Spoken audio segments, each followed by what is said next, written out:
And welcome back, everyone, to its last call. Last call with the alcohol only on the Blue Wire Hustle Network. And joining me here, well, he now has a contract. It's a multi-fight deal. He did it the old-fashioned way. He just went out, fought, and earned it.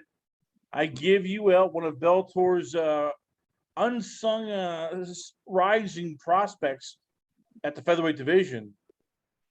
I give you it's none other but John De Jesus. John, I'll start off here with how nice is it after all these fights, having to fight in different little regional promotions, one night promotions, having to be the opponent sometimes. How nice is it to have a contract where you're on TV, you're gonna get paid, that definitely checks won't bounce, and you're fighting for the second, probably the second biggest promotion in the world of mixed martial arts. Listen, man, it's an honor. First of all, I've been working at this for I think about 12 years now, and just grinding every day, never quit, never stop, never settle, always grind. My mantra, that's what I live by. And I never gave up on myself, even through the losses, even through the hard fights, even through, like you said, being an opponent. I've always been that guy that never said no. I've always been that guy that's always down to fight. I've always been that guy that's had a blast in the cage. And it feels good for my hard work to finally be paying off. Take me to the first Bellator fight, because as you see, we talk about guys being brought in to not lose but be an opponent, and that was the scenario. It was you versus Vladyslav Parubchenkov. He's a guy 16-1, perfect. He has that beautiful record. He's a European fighter. He came in there fresh off of his last 4 wins, all by submission. What is that like when you're getting brought in to be the opponent? There's just that anger of like, how dare they? I think I'm just going to roll over and lose. So screw these, efforts here. I'm going to come out here. I'm going to just, upset the apple damn cart. Listen, man, I've been an underdog my whole life. I've been a live dog for as long as I can remember. A shiny record, who you've beaten. I don't give a damn about any of that. Your record's not going to sit there and fight for you. You don't know what I've been through, and I don't care what you've been through. I know you haven't fought a dude like me who's as tough as I am. So when we hop in the cage, it's just another human being. That's what I'll fight. Like I said before, I'll fight anybody, anytime, anywhere because of that reason. I know how good I am. Were you shocked? Like you said though, when they brought me in, you don't gotta sugarcoat it. I know they brought me in to lose. They brought me in as the guy who was gonna fight their guy. At least that's how I saw it. I don't know if that's how Bellator was seeing it, but I went out there and I did what I do, man. And I fought another little guy, another little wrestler that's gonna try to take me down. I come here to fight. I come here to fight each and every time.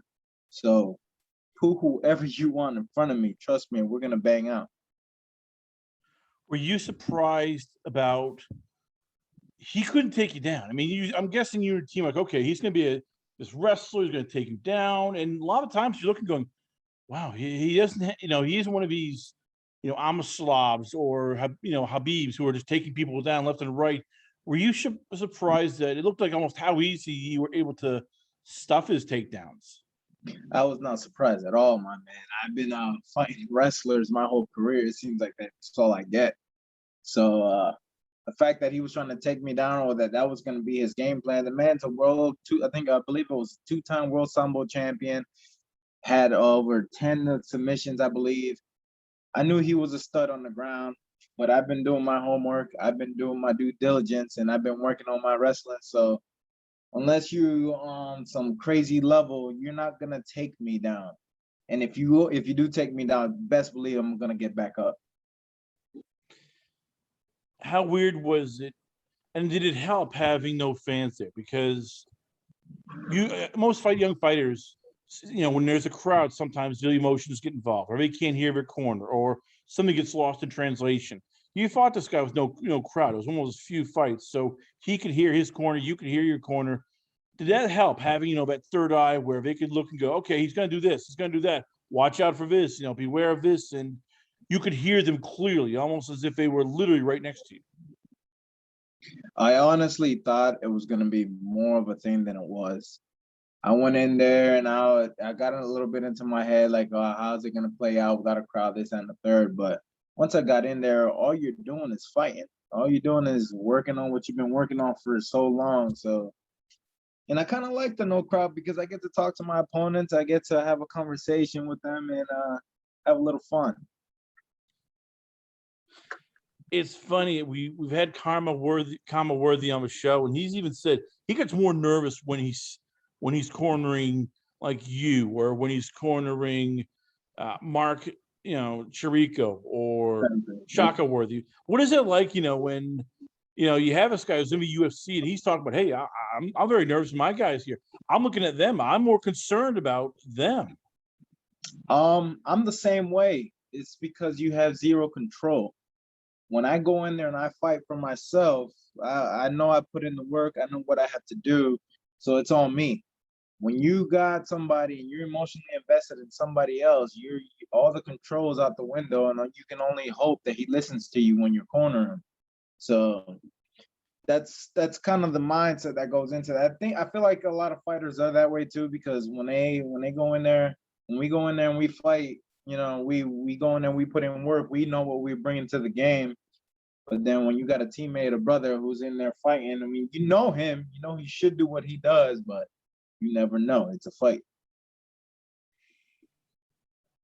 Your last fight, it was you, John Teixiera. And how nervous were you going into that fight with the new stuff that happened? I'm not talking about the fight itself, but just all of a sudden you got used to, there's no fans. Okay, this is okay. I'm used to no crowd.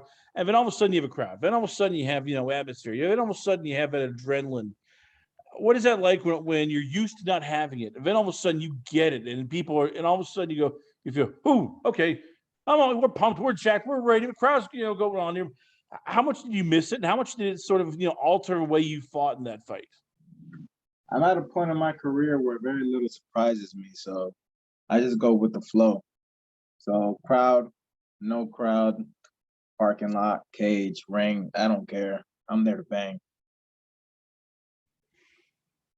If you're just tuning in, once again, we got John De Jesus on the show. We're talking all things, of course, his career. We're talking contracts. We're going to go back to the Teixiera fight, but how much does it bother you sometimes where people just look at your record and go, well, he's 14-9.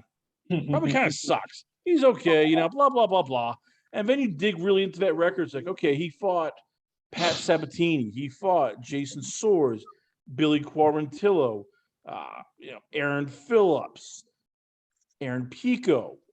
That's 6 guys I've mentioned who were either in the UFC, or they're in Bellator. They were pretty damn good, and you were taking them on like Aaron Phillips was your debut fight. Billy Quarantillo was your 5th fight. Soares, your 8th fight. I mean, how much do you ever look at people and go, all right, you try this then. You try fighting killers, before you're still, new to MMA. So yeah, I made a few mistakes early on. I didn't get my feet wet enough before jumping in the deep end, but it is what it is. Like I said before, man, it's a fucking blast for me. Excuse my language, but you can curse whatever you want. I don't really give a rat's ass. So you can try. Nice. Go ahead, curse. Nice. Yeah, when I'm in there, I'm having a blast. I don't care. You're a human with 2 arms, 2 legs, 2 eyes, and a heartbeat. So it don't matter to me what you've done. It don't matter. Your hype does not matter to me at all. What they say about you on paper, I could care less. I'm in there to bang. I know I have a good shot because I know what the fuck I do. So let's go in there. Let's go have some fun. So when people look at my record, I actually, I look forward to that. When people underestimate me because I have 9 losses on my record, it is what it is. If you really take a deep look into my record, I'm like 10-4 in my last 14 or something like that. I'm a whole different animal these days. So you might as well throw that record out the window or give it to a DJ. Do you ever get envious of some of your opponents? And I bring that up with Aaron Pico, the last loss you've had, because you can argue he's a professional fighter, and in some ways you're not. I'm not insulting you, but I'm guessing you have a job. I'm guessing you've had to work several jobs during your career because, hey, when you're fighting in these regional promotions, it's not like you're getting 40 grand a fight, 50 grand a fight, 100 grand per fight. You're getting what they can afford. Some guys like him, they're paid to fight. They don't have to worry about going having a job. They don't have to worry about coaching kids. They eat, they sleep, they fight. That's all they do. They get paid for it. Do you ever get envious that you haven't had that? That for you, it's always been, I got to do this, this, this, and this. Then I still got to train and fight.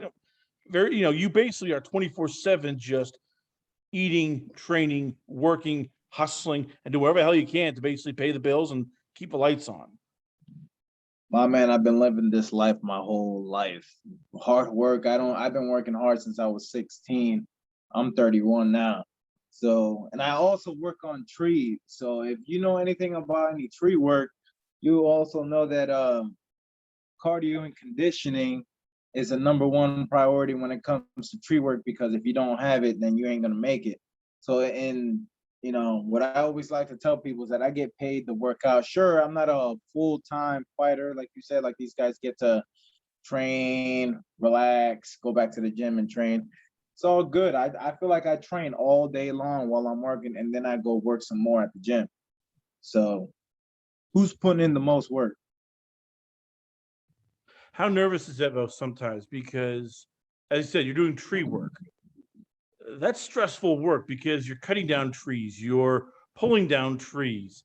These aren't, I'm guessing this is like, oh yeah, here's a small little fir. Let's just pick it up and rip it out. There we go. It's like, no, you got to cut down these like 40-foot trees, cut off branches. You're worried, oh crap, something's going to fall on me and kill me here. That's not an easy job. So how tough is it doing your job? And oh, by the way, you got to go to MMA practice. Oh, by the way, you got a sparring session in the morning. Or, oh, by the way, we have, you're coming from, back-to-back hard days at camp where you've been sparring with Com and the rest of the gang. I mean, how do you not get hurt doing this job while you're doing your other job? I use it as fuel. I'm gonna take you into my work boots and explain to you how my day went today. I started at work at 7. I wake up at my house around 5:40-ish. We went out to this location. I took down about 45-foot white pine, heavy logs, about 13 inches in diameter, two stem white pine. And that alone today, like they were saying on the weather that it felt like 97 or to 100 or whatever. It was hot out there today. Once I finished all that, I came home, I relaxed for about an hour and a half, and then I just got home. I went to the boxing gym and sparred at the Bronson House at this gym that I've never sparred before. And I just came back home I don't know, maybe 2 hours ago after that. So this is something that I'm used to already. I'm used to putting in the work. I'm used to grinding constantly all day long, every day. That's why I know I'm going to make it somewhere in this sport. I put in my time. I put in the blood, sweat, and tears, and it's finally paying off when it's supposed to. You beat John Teixiera. You're now 2-1 at Bellator. And as we discussed, you have a multi-fight deal contract with them. Who is more excited about that, you or the family? Because I'm guessing, whether it's your siblings, your parents, your uncles, they must have almost been in tears because they've seen the struggles. They've seen what you've gone through. They've been there for the wins, the losses, the injuries, the fights where you don't get paid because, hey, promoter doesn't have money, or this happened here, or well, a card got canceled. When you got that, when you put paper to pen, when you signed the deal, when you got to announce it, how more were they more excited and happy for you just because they've been part of this whole journey? Yeah, man, we were all excited as a whole. It's a family matter here. My wife is a professional nutritionist, so she does all my weight cuts and everything. So we go in, and she used to be my manager. So we go into this thing as a whole, and we were ecstatic when we got the call. But at the end of the day, it's just another fight. Just getting the call alone doesn't get you anywhere. You got to go in there and perform. You got to go in there and win. So me and Colin, we're coming from he has a few losses too. We're cut from the same cloth. We're both working hard to get to where we need to get to before it's all said and done. how much do you feel about the Teixeira fight? Sort of brought. I hate to use the word respect, but it did buy you respect because it's one thing to beat, the Pushenkovs, the regional guys. Teixeira's been around the block. He does not lose to just anybody. In fact, he's only lost to three or four or five guys, and they've all been either Pat Curran's, AJ McKee's, those type of guys, former world champions. When you beat him, how much of that, did you feel helped you with not just fans and media, but other fighters going who went, okay, kid's legit. Okay, the kid's, he's a good fighter. He's no longer this regional kid. He is a legitimate good fighter. People are finally starting to figure out what I've known for a long time, man. That's all it is. So it's a huge. I'm not under can't think of the word right now, but I'm not trying to like underplay that how big that matchup was for me and how big of a win it was for me. But I knew I was this good all along. I just had to put it together, and it's finally all coming together now. So you're gonna see bigger and better things, man. Enjoy the show while it's going.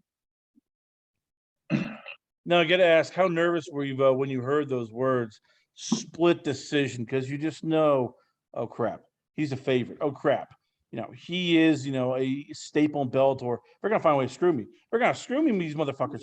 I know it's gonna happen. It happens in combat sports all the time. A little guy gets screwed. Were you that nervous when you heard the word split decision? Like, oh crap. Unfortunately, I've been there multiple times, so I already know the vibes. Yeah, I was a little nervous, but I also knew I did enough. So it was like a coin toss. It was a very close fight, man. The dude was very tough. I hit him with everything and the kitchen sink, and he would not go away. It was a very tough, close fight, and I felt like I got the dub, and I got it. But I was very nervous, to answer your question. Yes. So what is the next fight? Because we're getting out to the fall. We have, of course, the big area, but Bellator 266, of course, which is the two semifinal fights of this whole Grand Prix. We got a fight coming up in Russia. European cards already filled, so that's probably off a docket. But is there a fight coming up? I mean, have you and your team talked with, Scott, the team over there, and said, hey, we want to fight? And they're going, yeah, well, we have an idea of here's, you have option A, B, C, or D. So right now I'm on the hunt, looking for a fight. I'm hoping to get on that Arizona card October 16th. I have a close friend and teammate fighting on that card. He's making his debut. My boy Nick Brown, Nyquil Brown, the LFA champion. So he's making his debut October 16th. I'm hoping to get on the same card and we could show out, for Pittsburgh and put in that work. So we're on the hunt right now. I'm looking for a name. And as soon as they come at me with a name, it's go time. Well, there you have it, ladies and gentlemen. Once again, we are proud to have on the show the newest member of the Bellator family, and a man who, well, he did it the old-fashioned way, just hard work, spit, and duct tape. More hard work and spit and duct tape. I give you, it's Platano himself. I give you John De Jesus. John, before I let you go, where can fans check you out at? Where is a Twitter page, Instagram, the website? Where can fans hit you up at? Yeah, man, hit me up on Twitter, Instagram, and Facebook is De Jesus MMA. You could just look up John Platano De Jesus or De Jesus MMA and just enjoy the show, follow the grind. I'm that old school fighter that'll fight anyone, anytime, anywhere. And that got me far, and it's gonna take me even further. John De Jesus, ladies and gentlemen, once again, we are proud to have him on the show. We come back. We got a lot more going on here. Check out for more interviews only on It Is Last Call. Last Call with the alcohol only on It Is the Last Call YouTube channel.